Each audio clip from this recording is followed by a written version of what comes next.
Jagan success స్టోరీలో మనకు ప్రధానంగా కనిపించేది ఆయన చేపట్టినటువంటి యాత్రలు. అది ఓదార్పు యాత్ర కావచ్చు, పాదయాత్ర కావచ్చు, బస్సు యాత్ర కావచ్చు, పోలవరం కోసం చేపట్టినటువంటి హరిత యాత్ర కావచ్చు. ఏ యాత్ర తీసుకున్నా సక్సెస్ఫుల్గా నడిపారు. ఒక యాత్రను నడపడం అంటే కేవలం పాదయాత్ర అంటే పాదాల మీద నడుచుకుంటూ వెళ్ళే యాత్ర కాదు. అది ఒక లక్ష్యం కోసం చేపట్టినటువంటి యాత్ర. ఆ గోల్ రీచ్ అయ్యేంత వరకు జరిగేటటువంటి యాత్ర. ప్రతి హృదయాన్ని టచ్ చేస్తూ ముందుకు సాగేటటువంటి యాత్ర. అనుకున్న లక్ష్యాన్ని సాధించి తీరేటటువంటి యాత్ర.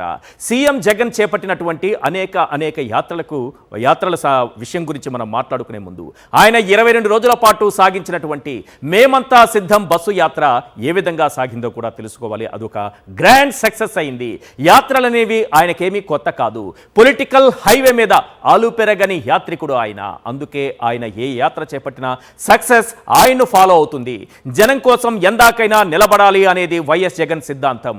వైఎస్ రాజశేఖర రెడ్డి అకాల మరణం తర్వాత ప్రజలకిచ్చిన మాట కోసం అప్పటి శక్తివంతమైనటువంటి కేంద్రాన్ని ఢీకొట్టారు. ఇచ్చిన మాట ప్రకారమే ఓదార్పు యాత్ర చేశారు. అది చూసి కాంగ్రెస్ అధిష్టానం ఈ యాత్రను ఆపాలని హుకుం జారీ చేసింది. అయినా జగన్ వెనక్కు తగ్గలేదు. ఓదార్పు యాత్ర కొనసాగించారు. ఆ రోజుల్లో ఓదార్పు యాత్ర దేశ చరిత్రలోనే ఒక గొప్ప మానవీయ యాత్ర. ఎందుకు ఈ మాట అంటున్నానంటే తన తండ్రి మరణించారని తెలిసిన వెంటనే ఆయన్ను అభిమానించేటటువంటి వేలాది మంది ప్రాణాలు కోల్పోయారు. వారి గుండెల్లో గూడు కట్టుకున్నటువంటి అభిమానం రాజశేఖర రెడ్డి ఇక లేరు అనేటటువంటి వార్త వినగానే ఆ గుండెలు బద్దలైపోయాయి. వారిని ఓదార్చాలి, ఆ కుటుంబాలను ఆదుకోవాలి, నేనున్నాననే భరోసా కల్పించాలి. ఇలాంటి ఆలోచన ఎవరైనా చేశారా? ఒక్క జగన్మోహన్ రెడ్డి గారు మాత్రమే చేశారు. అయినా కాంగ్రెస్ అధిష్టానం అందరినీ ఒకచోట చేర్చి ఓదార్చితే సరిపోతుంది అనేటటువంటి మాటను వినిపించిన ఏమాత్రం లక్ష్య పెట్టకుండా తన లక్ష్యాన్ని నిర్దేశించుకున్నారు. అయినా ఆ లక్ష్యం ప్రకారమే అడుగు ముందుకేశారు. ఓదార్పు యాత్ర కొనసాగించారు. ఒక్క ఓదార్పు యాత్ర మానవీయ కోణంలో ఈ దేశ చరిత్రలో జరిగినటువంటి యాత్రగా మిగిలిపోతుంది. ఆ యాత్ర కొనసాగించిన నేపథ్యంలోనే ఆయన్ను అనేక కష్టాలు కూడా చుట్టుముట్టాయి. కాంగ్రెస్ ఇచ్చినటువంటి అల్టిమేటంను కాదని చెప్పి మరి యాత్ర కొనసాగించినందుకు అనేక పరిణామాలను, అనేక కష్టాలను, అనేక అవాంతరాలను, అనేక అడ్డంకులను ఆయన ఎదుర్కోవాల్సి వచ్చింది. ఎన్ని సవాళ్లు ఎదురైనా, ఎన్ని ఛాలెంజెస్ ఎదురైనా ఆయన వెనకడుగు వేయలేదు.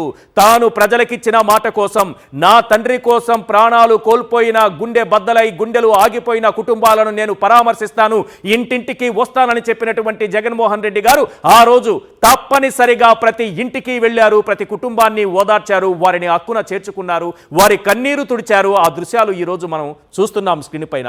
ఆ ఇంట్లో ఉన్నటువంటి తన తండ్రి మీద వారు పెంచుకున్నటువంటి అభిమానం, అదే సమయంలో ఆయన ఇక లేరు, రాజశేఖర రెడ్డి లేరు అనేటటువంటి వార్త విన్న తర్వాత గుండెలు బద్దలై ఆ ఇంటి పెద్ద మరణిస్తే మీకు నేనున్నానంటూ వారిని ఓదార్చినటువంటి ఒక గొప్ప మానవీయ యాత్రను ఆయన కొనసాగించారు.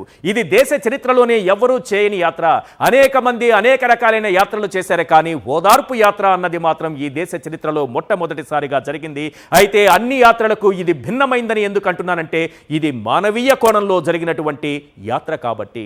ఇది ఆయన జరిపినటువంటి ఓదార్పు యాత్రకు సంబంధించి జనం పట్ల జగన్కు ఉన్నటువంటి చిత్తశుద్ధికి, జగన్ పట్ల జనానికి ఉన్న అభిమానానికి ఆ ఓదార్పు యాత్ర అద్దం పట్టింది. కాంగ్రెస్ నుంచి బయటకు వచ్చిన కొత్తల్లో పోలవరం నిర్మాణం కోసం 2011 ఫిబ్రవరి నెలలో హరిత యాత్ర పేరు మీద వైఎస్ జగన్ చేసినటువంటి పాదయాత్ర అప్పట్లో అందరి దృష్టిని ఆకర్షించింది. సాగునీటి ప్రాజెక్టు అయినటువంటి కేంద్రం తప్పనిసరిగా నిర్మించాల్సినటువంటి పోలవరం ప్రాజెక్టు ఆలస్యం కావడంతో దానికోసం ఆయన చేసినటువంటి యాత్ర అది. ఆ యాత్ర అప్పట్లో అందరి దృష్టిని ఆకర్షించింది. తూర్పుగోదావరి జిల్లా రావులపాలెం నుంచి పోలవరం దాకా వైఎస్ జగన్ చేసిన 70 కిలోమీటర్ల హరిత యాత్ర అన్నదాతల అభిమానం పొందింది.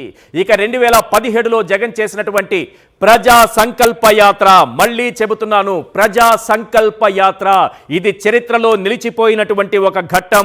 ఎందుకో తెలుసా? మొత్తం 341 రోజుల పాటు జగన్ 3640కి పైగా కిలోమీటర్లు నడిచారు. 341 రోజుల పాటు యాత్ర సాగింది. 3648 కిలోమీటర్ల పాటు ఆయన పాదయాత్ర చేశారు. అన్నొస్తున్నాడు, మంచి రోజులు వస్తున్నాయి.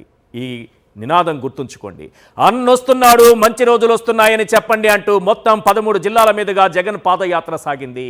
అన్న వస్తున్నాడనేటటువంటి నమ్మకాన్ని, భరోసాన్ని ప్రతి ఒక్కరిలోనూ నింపింది. వారికి మంచి రోజులు వస్తున్నాయనేటటువంటి అంశాన్ని ప్రజల్లోకి తీసుకెళ్లారు. ఆ పాదయాత్ర సందర్భంగా ఎంతో మందిని, ఎన్నో వర్గాల ప్రజల్ని ఆయన కలిశారు.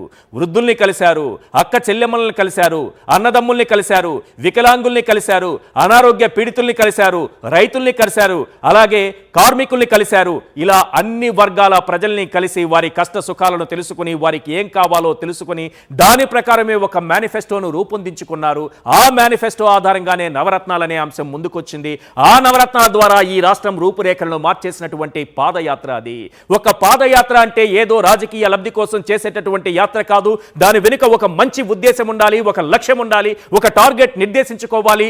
అది రీచ్ అయ్యేంత వరకు యాత్ర ఎక్కడ కూడా ఆగకూడదు. ఏ హృదయాన్ని కలవాలనుకున్నారు, ఏ హృదయాన్ని టచ్ చేయాలనుకున్నారు, ఏ కుటుంబాన్ని కలవాలనుకున్నారు, ఏ అవ్వాతాతల దగ్గరికి వెళ్ళాలనుకున్నారు, ఏ రైతులని కలవాలనుకున్నారు, ఏ కార్మికుల కష్టాలు తెలుసుకోవాలనుకున్నారు, వారందరినీ కలిశారు. పేరు పేరున పలకరించారు. ఏ ఏ వర్గాల ప్రజలు ఏమేమి కోరుకుంటున్నారో, వారికి కావాల్సింది ఏంటో స్వయంగా వారిని అడిగి తెలుసుకుని, వారి ఆలోచనలకు తగినట్టుగా, వారి కోరికలకు తగినట్టుగా, ఈ రాష్ట్రం అభివృద్ధికి తగినట్టుగా, మానవాభివృద్ధికి తగినట్టుగా, సంక్షేమం రూపంలో ఏ రకంగా మేలు చేయాలి, అభివృద్ధి రూపంలో ఈ రాష్ట్రానికి ఏ రకంగా మంచి చేయాలనే ఆలోచన నుంచి పుట్టుకొచ్చిందే నవరత్నాలు. ఆ నవరత్నాలు ఆధారంగా ఈరోజు మానవాభివృద్ధి సూచిలో అద్భుతమైనటువంటి ప్రగతి సాధించారు సీఎం వైఎస్ జగన్. అభివృద్ధిలోనూ రాష్ట్రాన్ని పరుగులు పెట్టిస్తున్నారు. అభివృద్ధిలో కూడా రాష్ట్రాన్ని అగ్రగామిగా నిలిపినటువంటి ఘనత ఆయనది. అంటే తాను చేసినటువంటి పాదయాత్ర 300 రోజులకు పైగా, 341 రోజుల్లో 3648 కిలోమీటర్లు నడిచినటువంటి అనుభవం ఇచ్చినటువంటి, ఆ అనుభవం నేర్పినటువంటి అంశాల ఆధారంగా ఆయన పరిపాలన ఈ రోజు సాగుతోంది.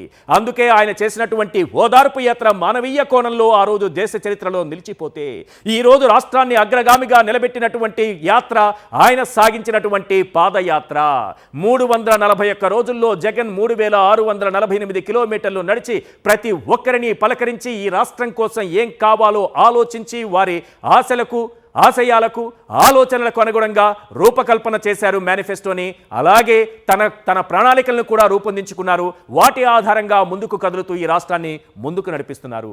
మంచి రోజులు వస్తున్నాయి, అన్నొస్తున్నాడు, ఈ నినాదాన్ని గుర్తుంచుకోండి. ఆయన ఆ రోజు చెప్పిన మాట, దాని ప్రకారమే ఆయన పరిపాలన సాగింది.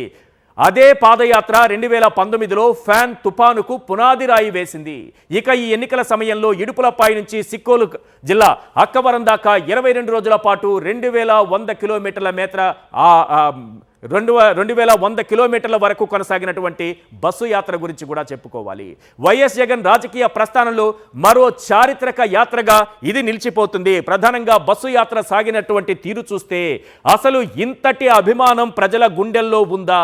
ఒక నాయకుణ్ణి ప్రజలు అభిమానిస్తే, ఒక నాయకుణ్ణి ప్రజలు ఆరాధిస్తే, ఒక నాయకుణ్ణి ప్రజలు తమ గుండెల్లో పదిలంగా భద్రపరుచుకుంటే, ఒక నాయకుడి పైన ప్రేమాభిమానాలు ఉప్పొంగేలా చేస్తే, ఆ నాయకుడి కోసం ఎంత దూరమైనా, ఎందాకైనా, ఎప్పుడైనా, ఎక్కడైనా, ఎంత ఎండైనా, ఎంత వానైనా, అర్ధరాత్రైనా సరే ఆపకుండా ఆయన్ను చూసేందుకు లక్షలాది మంది రోడ్లపైకి వస్తారని అర్థమైంది. ఆయన 58 నెలల పాలనకు ఈ దృశ్యాలే సాక్ష్యం పడతాయి.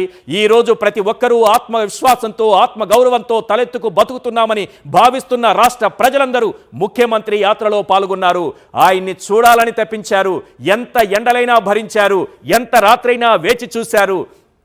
ఆయన్ను కలవాలి, ఆయన్ను చూడాలి, అభివాదం చెప్పాలి, థ్యాంక్స్ చెప్పుకోవాలి, అన్నతో ఒక ఫోటో దిగాలి, సెల్ఫీ దిగాలి, ఇలా రకరకాల ఆలోచనతో అన్ని వర్గాలకు సంబంధించిన వారు, మహిళలు కావచ్చు, వృద్ధులు కావచ్చు, యువకులు కావచ్చు, పిల్లలు కావచ్చు, మామయ్య మామయ్య అంటూ చిన్న పిల్లలు పెట్టినటువంటి కేరింతలు, అరుపులు ఈ రోజుకి రాష్ట్ర ప్రజల గుండెల్లో వినిపిస్తూనే ఉంటుంది. ఇలా ఆయన చేపట్టినటువంటి బస్సు యాత్ర కూడా సూపర్ డూపర్ సక్సెస్ అయింది.